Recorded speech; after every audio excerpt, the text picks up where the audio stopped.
filosofía. El día de hoy vamos a hablar sobre una reflexión sobre Aristóteles, ¿no? A lo largo de toda esta semana, como hemos visto, hemos recorrido el vasto universo del pensamiento de Aristóteles. Hemos explorado sus contribuciones tanto a la filosofía como a la ciencia, y desde su enfoque en la lógica y la clasificación de conocimiento hasta sus observaciones en biología y la naturaleza. Y bien sabemos que Aristóteles ha sido una figura crucial en el desarrollo intelectual del occidente, ¿no? Y a través de este viaje hemos visto cómo sus ideas han sido criticadas, reinterpretadas y han dejado una marca duradera en múltiples campos del saber. Y ahora en este último episodio vamos a reflexionar sobre su impacto general en el pensamiento filosófico y científico. Y vamos a analizar sus contribuciones clave y cómo sus ideas han moldeado el mundo occidental. Y aparte, vamos a explorar un poco la relevancia de sus teorías, ¿no? Va a ser una más reflexión, una retroalimentación de todo lo que hemos visto. Ya que Aristóteles sigue siendo una fuente inagotable de conocimientos y preguntas, a pesar de que su, es un pensador muy clásico. Bueno, Marco, te paso la voz para que empieces el segmento uno sobre las contribuciones clave que hizo, las reflexiones clave. Gracias, gracias Aristóteles, ha sido un pensador que nos ha heredado mucha literatura, mucho conocimiento, muchos términos y muchas categorías que se tocan actualmente en la actualidad y se han tocado durante milenios, porque ya estamos en los 2000 y Aristóteles ha sido como esta fuente de conocimiento inagotable. Y siempre se habla de Aristóteles en la actualidad, sobre todo en la lógica y el razonamiento. Aristóteles desarrolló eh, los silogismos, una forma de razonamiento deductivo que se basa en las premisas para llegar a una conclusión. Este sistema establece una estructura formal para el análisis de argumentos y fundamentos en el estudio de la lógica. Como vimos anteriormente, el organón presenta las ideas sobre la lógica, incluye las categorías, los silogismos y las teorías de las proposiciones, que sentaron las bases para la lógica formal y para la posterior crítica de Wittgenstein y Russell, y ampliando la lógica a la lógica de predicados y clasificación de la ciencia en Aristóteles es fundamental. Él clasificó el conocimiento en varias disciplinas, distinguiendo entre tipos de ciencia y métodos de investigación, y esta clasificación influyó en cómo se organiza el estudio y el conocimiento. En metafísica se ha criticado mucho a, y ontología Aristóteles. Vimos cómo lo hizo en el anterior episodio con pensadores como Heidegger y eh, pensadores antes también eh, como Kant, o incluso Santo Tomás de Aquino, han hecho esta crítica a las cuatro causas y a la ontología del ser, dónde se encuentra el ser, qué es el ser. Y Aristóteles propuso una teoría de las cuatro causas para explicar el cambio y la existencia de los objetos, esta causa material, formal, causa eficiente y causa final.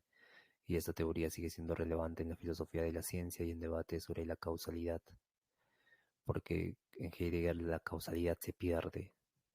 Si no hay un observador y un observado, solo existe la acción misma, no existe problema de la causa, existe el problema de la causalidad, perdón. ¿Cuál es la causa de esa interacción? Y esto en metafísica siempre ha sido un problema, porque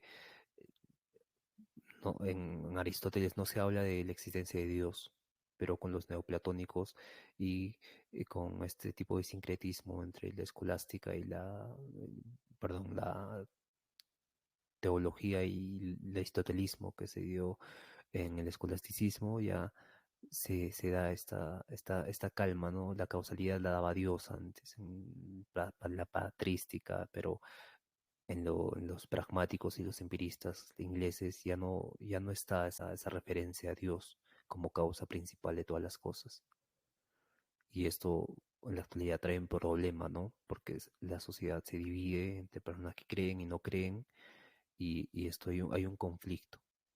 ¿Cómo solucionamos el conflicto? Heidegger quiso hacer eso y básicamente trajo más problemas. Trajo el principio de la causalidad como problema principal de la metafísica. También la metafísica de Aristóteles hablamos mucho y se habla mucho, como vimos anteriormente, de la sustancia y el accidente. Sustancia es lo que es en sí mismo y accidente las propiedades que algo tiene. Sustancia es la sal, accidente es las propiedades de la sal, textura, sabor, composición química y demás. Y esta distinción es crucial en la metafísica y la ontología.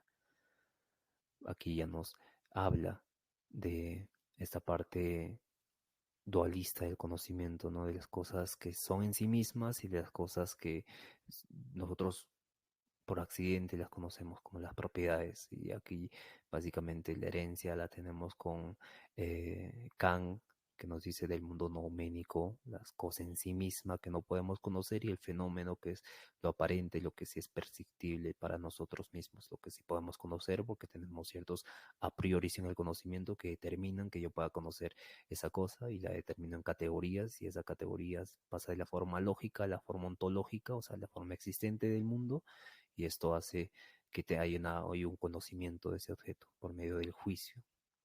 El juicio me da la existencia del mundo fenoménico, pero nunca me voy a conocer el mundo nouménico. Y aquí eh, va también con Aristóteles, pero en contra de Aristóteles. Tenemos que tener en cuenta que Aristóteles ha marcado toda una línea de pensamiento. Todo el mundo, imagínese que todo el mundo en un periodo de 500 años ha pensado igual que Aristóteles. Y ya cuando viene Descartes, viene Copérnico, vienen los científicos, crean paradigmas nuevos que cambian ese pensamiento. Y viene luego Kant también que cambia ese paradigma. Viene Hegel que cambia ese paradigma. Viene Wittgenstein que con el lenguaje cambia ese paradigma. Y es algo que es algo muy interesante cómo se desarrolla la evolución del pensamiento. Pero todo se han basado en los principios, las categorías, el pensamiento de Aristóteles. Porque Aristóteles ha durado más de 500 años en el mundo. Y eso es algo muy, muy importante. Y se ha mezclado y se ha sincretizado con otros pensamientos y ha sido realmente muy importante lo que el legado de Aristóteles. En la ética tenemos que entender que el justo medio o el término medio desarrollado en la ética de la virtud se basa en la idea de no estar en extremos, sino ser prudentes, ¿no? Estar equilibrados en el medio. Y esta teoría es muy importante en la ética moderna porque Aristóteles siempre ha querido cultivar la virtud, las virtudes, la valentía, la justicia y la templanza como virtudes principales. Pero, y que estas virtudes principales nos llevan a una vida buena. Pero menciono un ejemplo y hay varios, ¿no? Pero, ¿qué pasaría si yo, en la ética Nicoma, hay un ejemplo donde yo, digamos, le presto mis armas a mi vecino, a mi amigo, que es griego, y yo llego a la medianoche totalmente ebrio, supongamos, y le toco la puerta a mi amigo y le digo, dame mis armas, son mías. Y ahí es correcto, es justo que me dé mis armas, pero no es, no es correcto a la vez. Es justo, pero es injusto a la vez porque si me da las armas, yo con ese estado voy a matar a alguien. Y eso no es no sería justo para mí. Entonces, ¿qué es la justicia? Y menciona que en algunas ocasiones lo bueno, lo valiente es el término medio, ¿no? No siempre dar, no siempre hacer lo que es justo en momentos específicos, sino ser prudente en qué momentos sí, en qué momentos no. Y esto es algo muy interesante de Aristóteles, ya porque en ese tiempo, la Grecia antigua, se tocaba mucho este momento de la justicia y en la República de Platón nos menciona que justo es hacer beneficio a mis amigos, es hacer mal a mis enemigos, justo es eh, que yo siempre haga lo correcto, pero cuando llega Aristóteles menciona que no hay que ser valiente ni hay que ser... eh, eh, la valentía está entre la temerosidad y hay un término específico para esto, la temerosidad. la valentía es el término medio entre la temerosidad y la cobardía. Si no soy temeroso, bueno, si no soy eh, temeroso, voy a actuar de forma impulsiva y no me va a dar miedo nada y voy a caer en profundos errores, pero si soy cobarde, también voy a caer en profundos errores. Entonces la valentía que está en medio me va a guiar por ese camino entre los dos extremos. Y esto eh, ha sido un cambio de paradigma de todas las corrientes que se han podido pensar en ese tiempo, ¿no? Porque si Platón nos decía que el bien era conocer ese bien como justicia, pero ¿qué es la justicia en sí? No la conocemos porque no hemos conocido el bien, entonces actuamos siempre de forma justa o pensamos que actuamos de forma justa, pero nos damos cuenta que en algunas ocasiones lo justo, como el de las armas, no es realmente justo, es injusto. Y Aristóteles con este término medio este justo medio nos habla de algo, amplíe este conocimiento que hemos tenido hace más de 2000 años, ¿no? Aristóteles ha sido muy importante y cómo ha durado ese pensamiento de Aristóteles. Eh, bien, eh, para avanzar, Samir nos quisiera decir algo sobre la teoría política de Aristóteles o sobre la ética también, que es muy interesante estas reflexiones. Más que nada de aplicaciones modernas, ¿no? En aplicaciones modernas en política podemos indicar bastantes cosas. Sabemos que las ideologías políticas para Aristóteles, Platón, más que nada Aristóteles como es un pensador clásico, podemos ver muchas cosas, ¿no? Como el bien común y la gobernabilidad. Como bien sabemos, Aristóteles subrayaba que el objetivo fundamental de cualquier gobierno debe ser el bien común. De ahí la ciudadanía activa que indicaba, ¿no? Que nosotros, al ser un animal político, tenemos que ser ciudadanos activos, puesto de que esto es clave para el funcionamiento de los sistemas políticos. Luego de la clasificación de las formas de gobierno, ¿no? Por ejemplo, la distinción aristotélica entre democracia y demagogía. Democracia, que es el gobierno en beneficio de todos, y demagogía, que es el gobierno en beneficio de una mayoría egoísta o manipulada.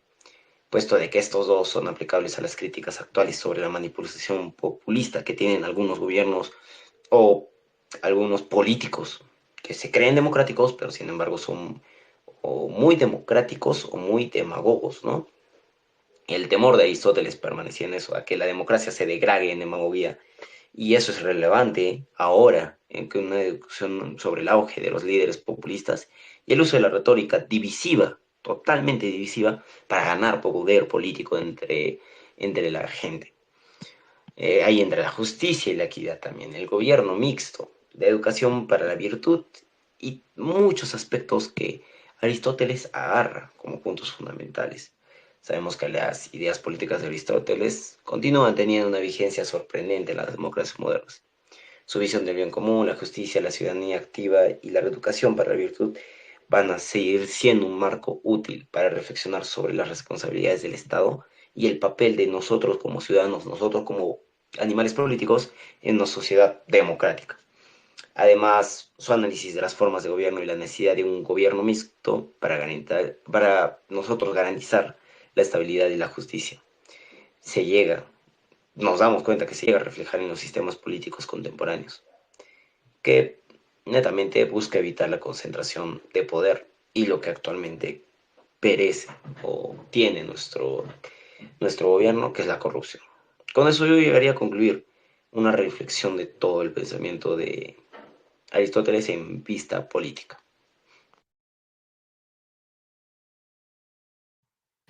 Es muy interesante Aristóteles en la política. Y parece que los gobernantes también no conocen estos principios filosóficos del bien común, ¿no? Porque en sociedades de Latinoamérica se ve mucha corrupción, se ve mucho individualismo, se ve mucha separación y no se sigue el legado de los griegos, que es la participación cívica y la armonía entre las polis, ¿no? Esta, este tipo de unión cívica que sí se daba y participación en la democracia. como forma, como forma de gobierno armónica para una población. Y también vemos que en congresos, en el Congreso del Perú, sobre todo, se da como este tipo de cinismo, ¿no? Hay un cinismo en el actuar de los políticos que hace que pensemos en una tiranía, no en una democracia, ¿no? Una oligarquía. Y esto es para reflexionar y cómo la falta de Aristóteles en la vida política o en la vida civil, en conocimiento de las personas, se debería aplicar, se debería conocer este conocimiento de Aristóteles, de Platón, de los romanos, y es muy interesante. Otro tema interesante también para reflexionar es en las ciencias cognitivas, em, donde Aristóteles ha dividido entre qué es percepción y qué es el pensamiento. Y aquí se han hecho muchas críticas sobre esa distinción, así también como el interés entre la naturaleza de las habilidades cognitivas y el estudio de la mente y el comportamiento humano. El estudio de la mente con las neurociencias nos dirían que todo es mecánico, biológico, todo es conexiones sinápticas, eh, y que el comportamiento humano se debe también a esto, a esta memoria de actuar de cierto modo que te educaron, la educación. Y la educación para Aristóteles era fundamental, era desarrollar las virtudes desde pequeños, ¿no? Y hay algo que no hablamos sobre Aristóteles, que es esta parte del ámbito conductual del ser humano. Aristóteles menciona que primero es un pensamiento, que ese pensamiento se convierte en creencia, que esa creencia se convierte en hábito, el hábito se convierte en el modo de ser, y ese modo de ser determina tu destino, que es el carácter, nos refiere que el carácter define tu destino. Y este paso que pasamos, cómo la educación influye en nuestro destino, en nuestro carácter, es fundamental para Aristóteles. Y él veía siempre esto, ¿no? Veía cómo somos nuestros pensamientos primero, luego pasamos a nuestros hábitos, a nuestras creencias, luego pasamos a las costumbres, luego pasamos al carácter, y este carácter define nuestra vida. Y es supremamente importante en la actualidad cómo esto ha influido en las neurociencias. Porque nosotros podemos pensar que vivimos en el mundo que nos ha tocado vivir y estamos condenados a eso. Porque hay ciertas cosas que influyen en nosotros, la televisión, los medios de comunicación, que no hablan de nada que nos nutra. Hay, hay muchos impulsos a nuestro alrededor que nos limitan, ¿no? Pero cuando tienes esta conciencia de que los pensamientos van a formar tu carácter y ese carácter va a formar tu destino, ahí te das cuenta de algo que se habla mucho en la actualidad sobre el desarrollo personal, sobre los pensamientos positivos. Hay ciertos tipos de conocimientos al parecer son abstractos, que no sirven, pero que Aristóteles ya veía que esto influía en tu destino, en tu carácter. Y eso es algo, esto es tecnología de Aristóteles, esto es tecnología de punta, como diría un docente que tenemos, y es, y es, y es muy importante resaltar eso de Aristóteles, cómo ha dado en el clavo, ¿no? En el desarrollo en la distinción entre la percepción y el pensamiento, y cómo esto se ha relacionado con la educación de la moral y el desarrollo del carácter. Y creo que eh, hablamos ya de la literatura, ¿no? La teoría de la catarsis de Aristóteles presenta este tipo de catarsis que nosotros tenemos como liberación, ¿no? Presentada en su poética, su libro Poética, sigue siendo relevante en los análisis de la tragedia y la literatura en general. Su concepto de catarsis como purga emocional del espectador se utiliza para entender el impacto emocional de las obras dramáticas. Las ideas de Aristóteles sobre la estructura narrativa de los elementos de la tragedia influyen en esta crítica literaria y la teoría de los géneros. Su enfoque en la trama, el carácter y el desenlace sigue siendo una referencia en el análisis de la narrativa y la creación artística. Hay algo muy importante en la tragedia, ¿no? La tragedia era la obra máxima de todos los griegos, era como la última película, era como algo místico incluso era la tragedia, porque y esta tragedia hacía que el espectador se liberara emocionalmente, había una purga ahí, había una liberación del alma, por así decirlo.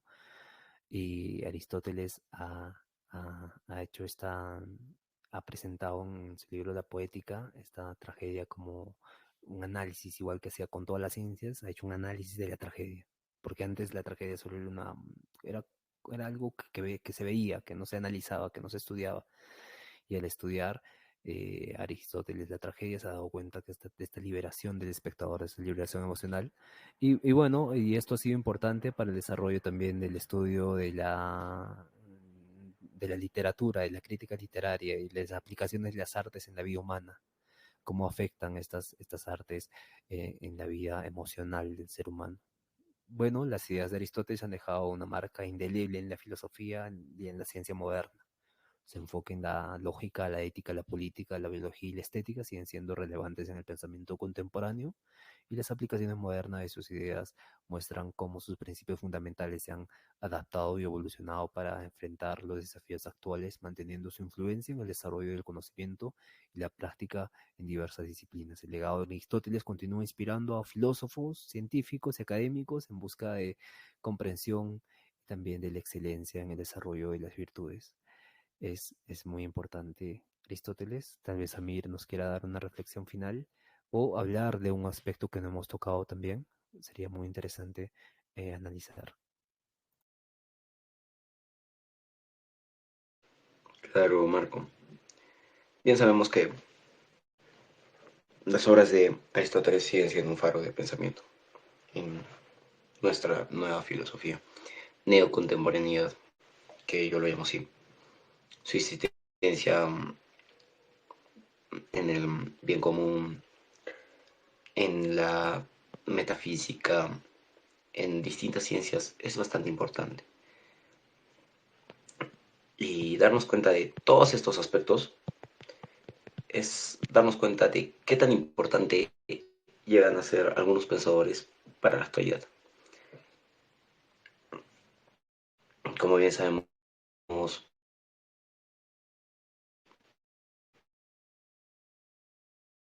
más su método de análisis y clasificación de conocimiento llegó a establecer las bases para el desarrollo de varias disciplinas científicas. Y todas las ciencias, todos los métodos científicos que hemos visto en las secciones anteriores a lo largo de la semana, en biología y ciencias naturales, la física y la astronomía o cosmología que mismo Newton y Einstein agarraron, ¿no? Porque la física de su tiempo era muy básica, o sea, todo lo que se conocía de física en ese entonces era muy básica. Y su concepto de movimiento y casualidad influyó en estos mismos, en Newton y Einstein, para comprender de mejor manera. Todo ese mundo actual que nosotros conocemos es gracias a, en parte, a Aristóteles, ¿no? Ideas de las cuatro causas, material formal, eficiente y final, ¿no? Y sigue siendo aún una herramienta filosófica relevante para el análisis de fenómenos naturales, tanto metafísicos como físicos y astronómicos. Incluso hasta en la medicina podríamos indicar como organismos que pueden ser estudiados en términos de sus funciones y estructuras, tanto de manera molecular como sistemática, ¿no? ¿Y qué más indicar? Tanto impacto en ciencias vastas ha dejado un legado imborrable en todas las ciencias, desde la biología y la física hasta la ética y las ciencias sociales. Su enfoque empírico y sistemático, junto con su profundo interés en la naturaleza y el ser humano, sentó bases para todos los desarrollos científicos posteriores.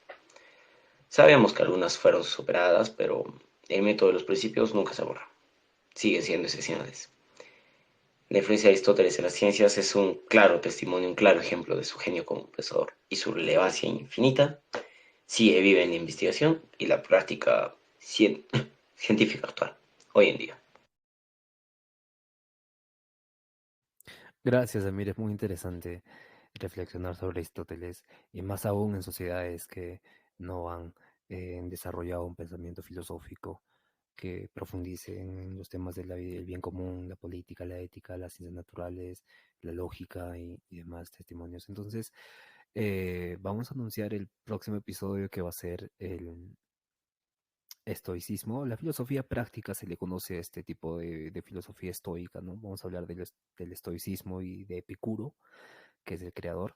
Y sin más que agradecer a ustedes por estar aquí. Y vamos a dar por concluido este episodio y vamos a cerrar con Aristóteles, pero no sin mencionar que vamos a tocarlo siempre porque ha sido un pensador muy importante durante muchos siglos, y en la tradición filosófica ha sido clave para el posterior desarrollo de la filosofía. Nos vemos en la filosofía práctica, y la introducción al epicureísmo.